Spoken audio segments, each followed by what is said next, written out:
of online training. Now, we were using Zoom before Zoom was a thing. That the combination of many components into a single product is the very best way to address all of the contaminants in any environment. You've got a multifaceted problem, you need a multi-strategic solution.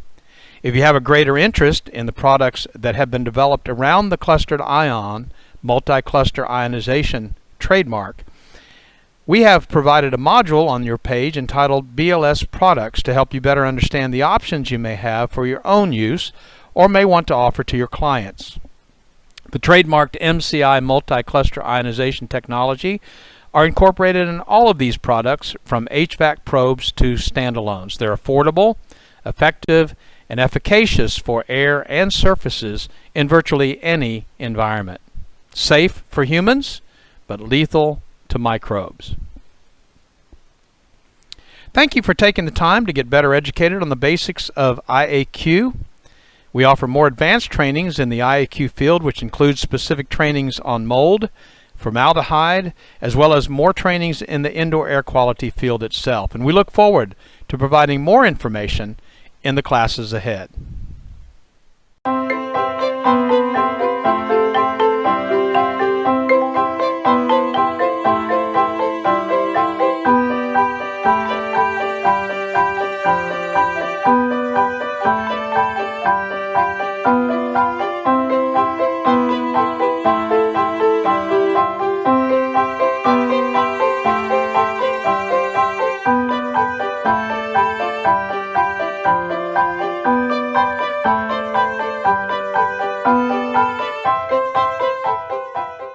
Perfect Fit Filter by Best Living Systems, another innovative product by Best Living Systems that will change the way you breathe indoors. Older style filters use cardboard frames which become quickly filled up with mold and dead skin cells, causing them to flex inward and allow air to go right past the filter. With the Perfect Fit Filter, there is no blow-by. Because there is no cardboard for the mold to eat, this Perfect Fit Filter is designed with a sturdy internal frame and sized to fit virtually any size opening. It allows the edges of the filter media to enclose the frame of your return air grills, so every cubic inch of air is filtered. No reason to go searching for your specific size in your local big box store. The Perfect Fit Filter is shipped directly to you when you need them. In a home or office environment, this incredible 1-inch filter provides MERV 7 protection to serve as a 90-day filter. How can you leave this filter in for 90 days? Popular pleated filters provide tiny crevices where mold and bacteria get trapped. Because you are bringing to their nests dead skin cells and other organic materials,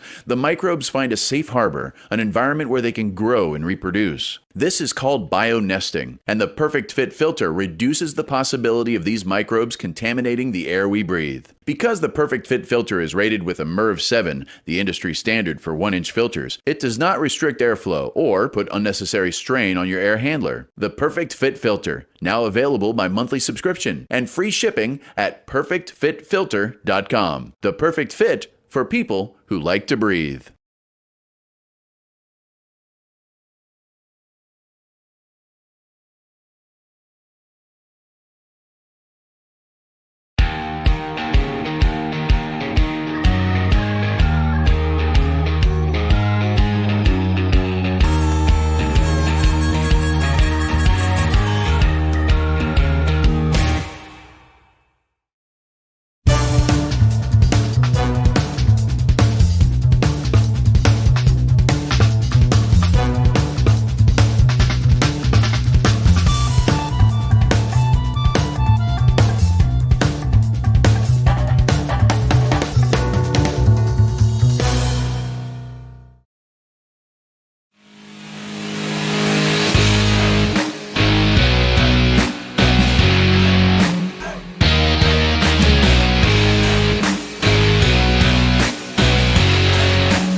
I'd like to welcome Michelle Blevins to our cast today.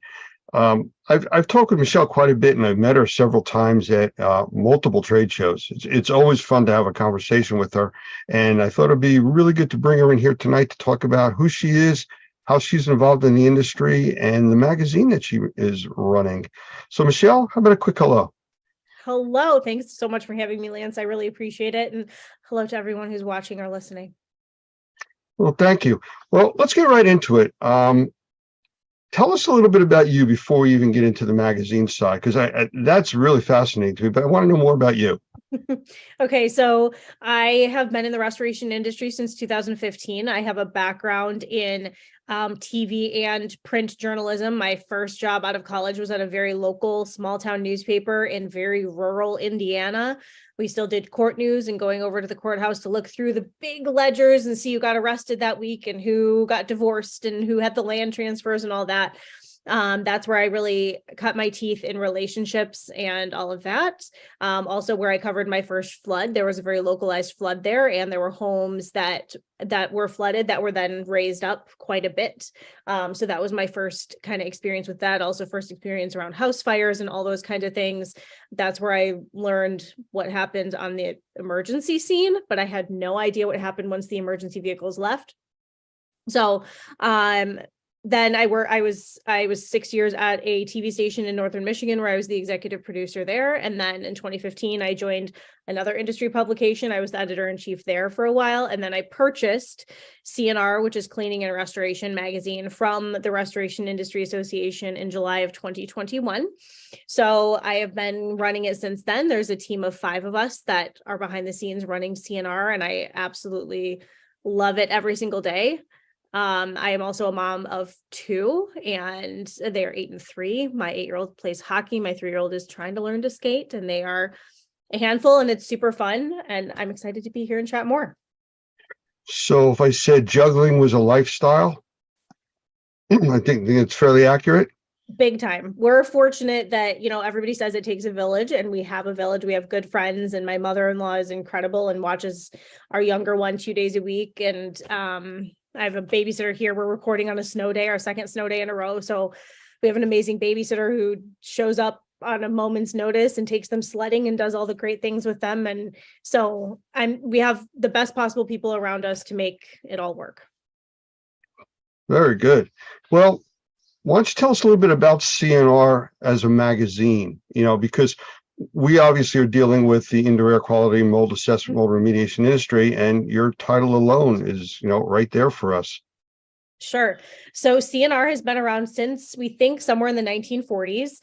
It's a little unclear of the exact start date. I've worked with Pete Consigli, who's kind of the resident restoration historian, through the RIA to try to figure that out. But there's been different names throughout the years. I was fortunate enough to come into possession of some of the print magazines going back to, I think, 1975 is what I have in archives. So my goal is to get all those digitized and stuff like that in the future. But this is the oldest publication in the industry, as well as the largest publication in the restoration and cleaning space specifically. And over the years, it has covered everything from IAQ and cleaning and mold to fire to biohazard to crime scene to COVID and asbestos and everything in between. So we try to cover the full gamut of topics when it comes to restoration, remediation, cleaning, all of that. Well, everything you just named all comes under IAQ, indoor air quality. Every bit of it. And that's kind of the umbrella that we start with and then try to funnel down for our specific classes. But, you've seen and experienced what has changed in the industry since COVID hit. And, I've said this on numerous interviews. It's like everybody woke up and found out that breathing was important. How do you see it, in the industry and specifically with the magazine publication?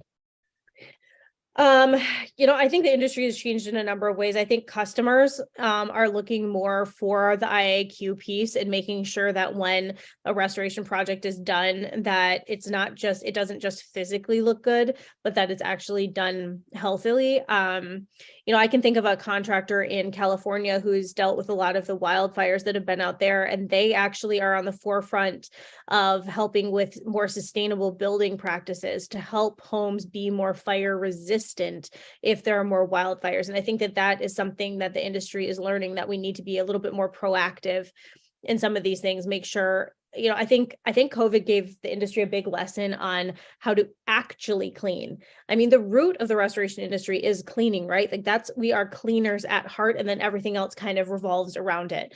So whether it is for COVID and we're disinfecting, or it's a fire, or it's a flood, or whatever it may be, cleaning is the crux of what we're doing. And I think COVID kind of knocked us a little bit on, are we cleaning properly, or are we just spraying and praying? Are we just wiping and moving stuff around? Are we using the right products? Are we using products that are okay for occupants in a building? Is this going to be damaging to children later if we're cleaning a school or a hospital or whatever that may be? I think that it was a good learning curve for the industry to kind of set us back on track of really thinking about what we're using, how sustainable are we being, how big is our carbon footprint? Are we using the best products out there? There's a lot more I can go into, but go ahead, because I feel like I will just start rambling. That's okay. No, I just flew back from a seminar with Dr. Gavin McGregor Skinner. And I know you've talked with him before, and he's really an interesting guy to talk with. But in the seminar that we were going through, and it's under an OSHA training, he used the term cleaning for health. Yes. It's a whole new direction. It's not cleaning to make it look good. It's cleaning for health. Yeah. And one of the examples that we talked about were the airlines, how they have 8 minutes to clean this 200-seat plane, and their biggest focus is making sure the safety belts are folded neatly. Yes. So it looks clean. It's not cleaning for health. Yeah. And I really think that's where this industry has gone. I don't want to say it's going. It's gone there now, but it's learning how to do what it's trying to do. So very interesting spin on where this industry is going because of COVID. I think it really brought everything into air quality right up front for everybody to see, and it's on everybody's mind. With that being said, the companies that I've been talking to have gotten extremely busy. Yeah. And one of their big complaints is getting personnel, and trained personnel is even harder. Yeah. Any thoughts on what they could do? So I think that the number one thing, or the number one way to find new people, is recruiting yourself. You and whether it's the owner or the technicians or the project managers or the estimators, salespeople, whoever it is, everybody within the company needs to be considered a recruiter for the company as well. They need to be thinking about like, oh my gosh, I just got amazing customer service from this person at Home Depot. I wonder if they'd be willing to, I wonder if they're interested in a job change or whatever that may be, or a server at a restaurant or wherever you are. Be thinking about in day-to-day life, the service people that you meet and how good they are.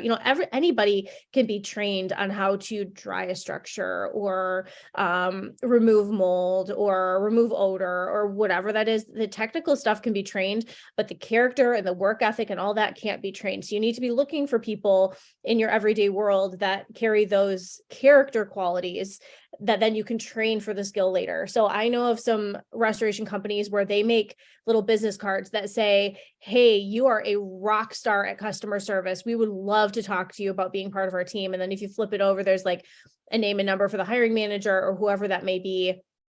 And you can just hand those out. I know some companies where that's like almost a requirement. Like you have to every person has to hand out like 5 a week to a star player that they see. And that is going to be so much more effective than throwing out an Indeed ad here or Career Builder or whatever website you're using. That just is a really difficult way now to try to find people. You might find people, but you're just going to be, I was a recruiter in the industry as well for 4 years, and I totally understand how hard it is. I have been through many a screening with somebody who looked great on paper and they ended up being a train wreck, or you get to the final step of the process and they end up having a criminal record that isn't going to be accepted by a carrier or programs if you're doing program work. There's just so much to it. So really, your company needs to be recruiting for your company is what it should be. And something that's going to really help you also with that is making sure that your company has a good culture, and a culture that's going to attract people. If people start hearing of your company or seeing your company at action within your community, even outside of restoration jobs, that in and of itself can help speak for your company and draw that talent toward you. Well, I do have to ask a quick question before I get into my follow-up on this. Are we using now train wreck as an industry term? Yes. Oh, okay. No, I agree with you completely. I've seen it. I've seen people that are hired to do different aspects of this industry that really don't know what they're getting into. They haven't been trained. There's limited training requirements or licensing requirements, depending on what part of the country you're in. And yeah, train wreck is very appropriate for, unfortunately, the end user, because that's We what they just wind up with. Yes, CNR just did a state of the industry study that included feedback and answers from high-level leadership in 150 restoration and cleaning companies across the US and Canada. We had feedback from all 50 states, all Canadian provinces. So it's a good set of data to talk about industry trends. And the number one thing that we saw that companies are going to be doing in 2023 is focusing on training. More than 52% of companies said that they were that training was going to be like their number one focus for future proofing their business in 2023. And I think the thing that is coming with that is, again, we can teach like people can go through normie classes, right? And learn how to learn some of these skills that they need. But again, the soft skills, that character of the person, that's so important. So I see more companies also focusing on the soft skills and making sure that their people know how to relate to customers, especially because the people that we're serving are often having probably the worst day of their lives, or top 5, top 3, whatever that may be. It's not a good day. If a restoration or maybe a cleaning company is more middle of the road, but if a restoration company is there, it's probably a bad day. So there's a bigger push to teach those soft skills. And going back to the recruiting and retention aspect, there are more companies that are realizing that if you teach those life skills, you're going to better retain your people. I mean, a lot of the people that you're hiring in at technician level may have never learned money management skills. They may have never learned how to buy a car or get a cell phone, or even like the most basic things. They might have no idea how to do that. And so kind of creating a life academy and morphing them, working through those, even if it's like 5 or 10 minutes a week, just helping with those skill sets can really help. There was a company that I was talking to last week. They're based in Michigan, and the owner was saying that for every employee, they have a PPF plan, and it's personal, professional, and financial.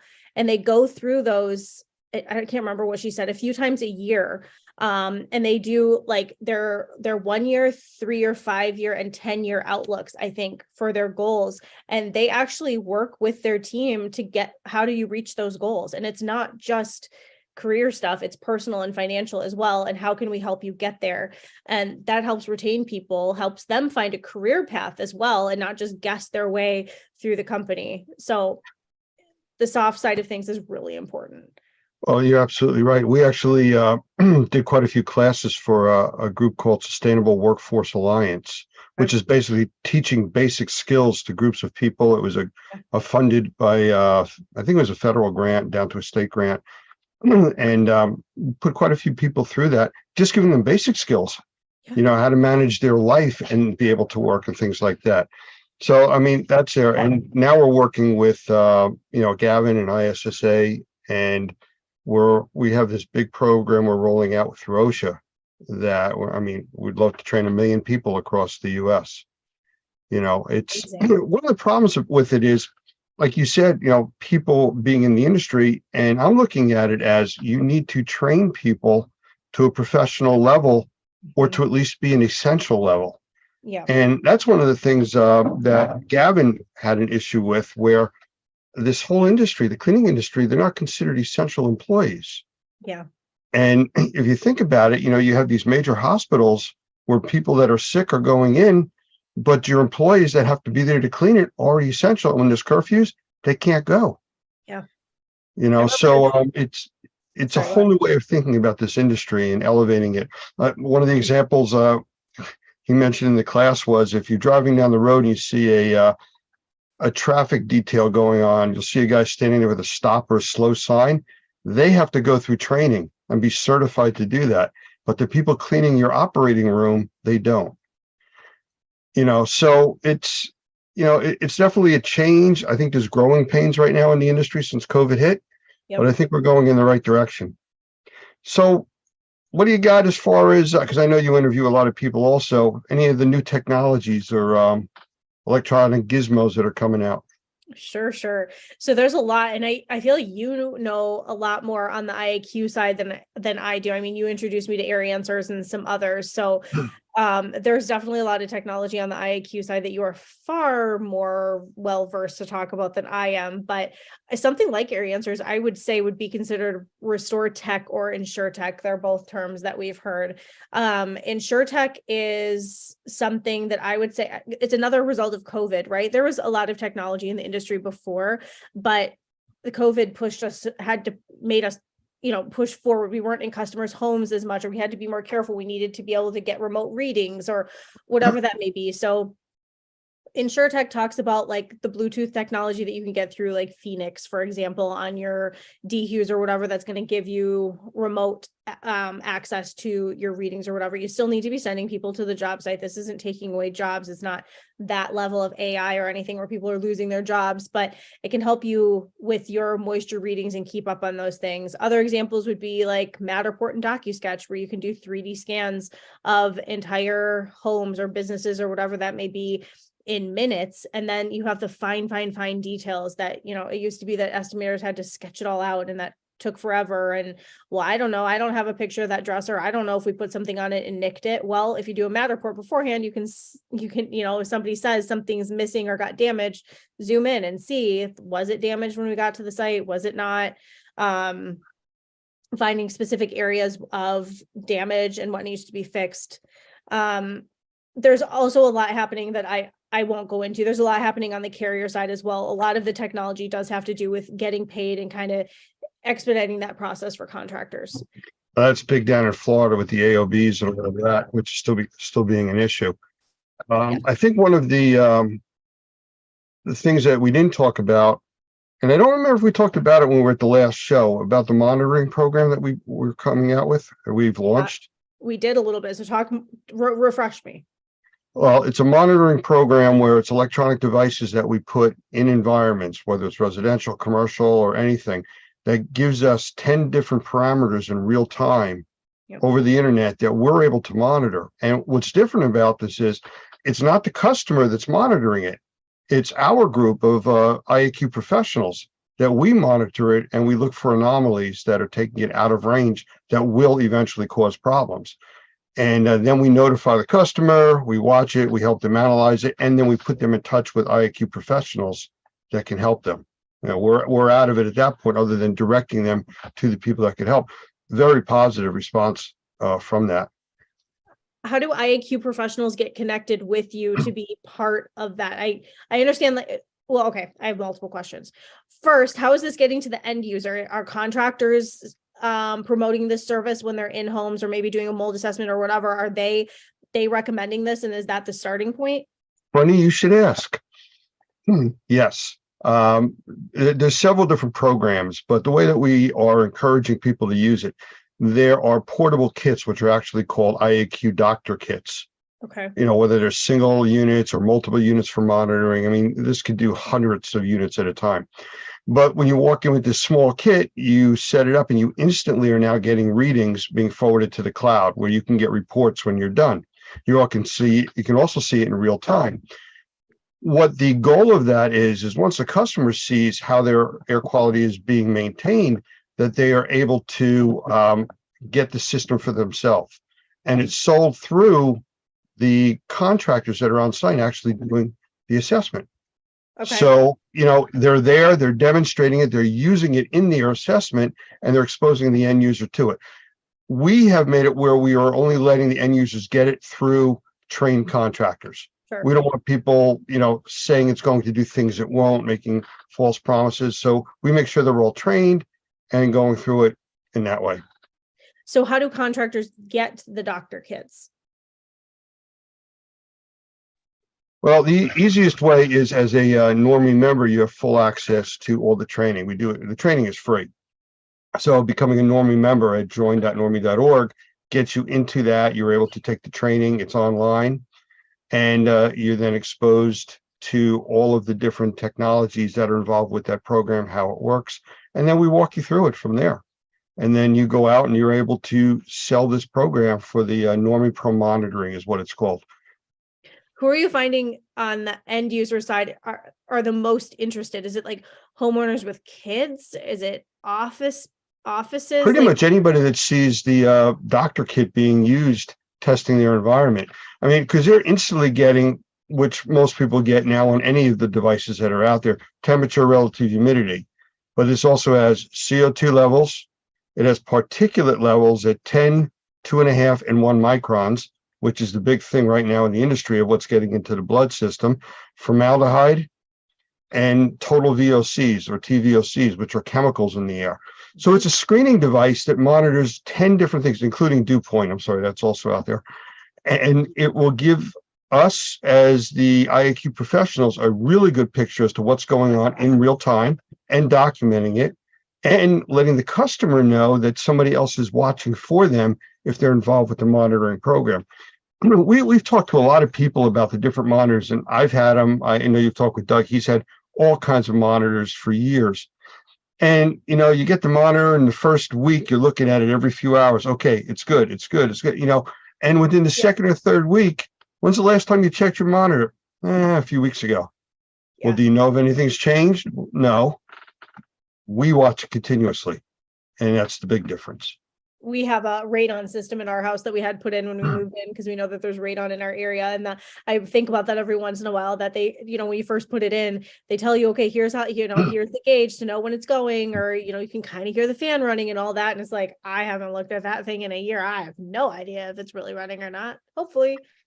Yeah. When I do assessments and I talk with people, I explain to them, I'm coming into the house with a new set of eyes. That they are there, they see something every day, they see it so often, they don't see it any longer. Yeah. Did you ever watch the Blues Brothers movie? Yes.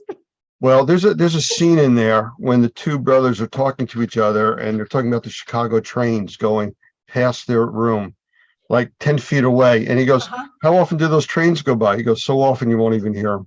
Yes. And that's really the same. It's really the same thing. You'll ask somebody, when's the last time you changed your filter? What filter? One for your air conditioning. We have one. How long have you lived here? 20 years.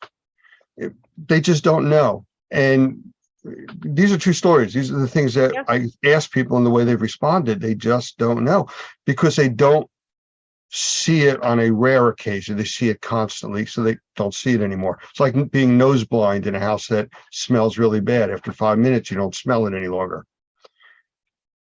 Yeah. Same, well, for the most part, same kind of situation. It depends on how bad it is, but a barn, yes, you can go into a barn and lose the smell. I'm thinking about anyway. But again, it's going you into a new set of eyes and watching it from a different aspect. That's what the monitors do. They're in there watching all the time. They're not going to see something over and over and over and say, oh, that's normal, we're going to forget about it. If it's out of range, it's going to let us know. Yes. So that's the big difference. That is really interesting. I wonder if I'm the type, I'm thinking through, if I had that in my house, I think I'd be so worried all the time, which is not the point. I know I tend to be a worrywart over house things. So, but excuse me, then you get to solve the problems, which would be great. And then I wouldn't worry. So, well, and that's the whole thing. It may come across as worrying up front. People get nervous, like I'm being tested. No, you're not. We're just establishing what the norm is. And then if we've helped you get to a point where you're comfortable and it's improved the health condition of the home, there's nothing to be worried about. Just to be aware if something changes and goes out of whack. If you have a big party at your house and you have 20 people there and all of a sudden your CO2 level goes way up, well, it's not something to be terrified about. It's just, hey, you had a party. You had a party. How many members does Normie have now? Well, we've trained probably between 9,000 and 10,000 people. And we have people that come in and out of the industry, in and out of what we call active membership. Sure. It depends on what's going on. A lot of people do it as a part-time job. So, the numbers really fluctuate because of that. But yeah, we've trained, I'd say, in that 8,000-10,000+ range over the years. I've been with Normie since 2006. They started in 2004. So a lot of people. That is a lot of people.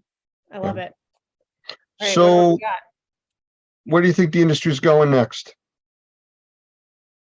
Come on, get your crystal ball out. Let's see where we're going with this one. More high tech, more manpower, more let's stop and analyze what's really going on?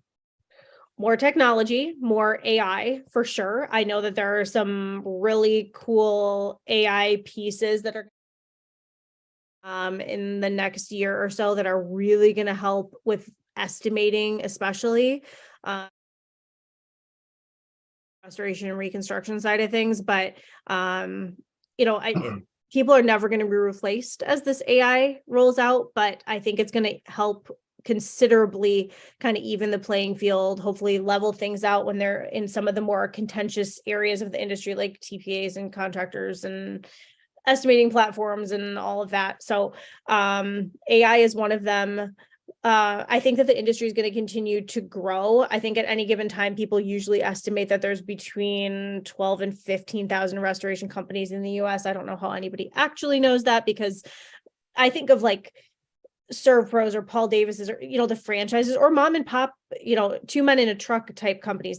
They open and close every day, right? Right. So I don't know how you really can tell that number, but there was this big concern over the last 4 years of industry consolidation as the mergers and acquisitions kept ticking up. And there was a lull in the second half of 2022. I know that things are going to pick back up in 2023. They kind of have already with more acquisitions, but there was a really big concern that as the industry consolidated over the last few years, that there were going to be fewer companies. It was going to be much harder for the smaller independent companies to stay in business because some of the bigger companies would be eating the competition. And then, you have a big player and a little player in one market who's going to survive. But again, going back to the state of the industry, everyone, like it was almost 100% of the companies who had somebody in their market purchased said that their company either increased their revenue or stayed the same, despite their competitor in their market being bought by somebody bigger.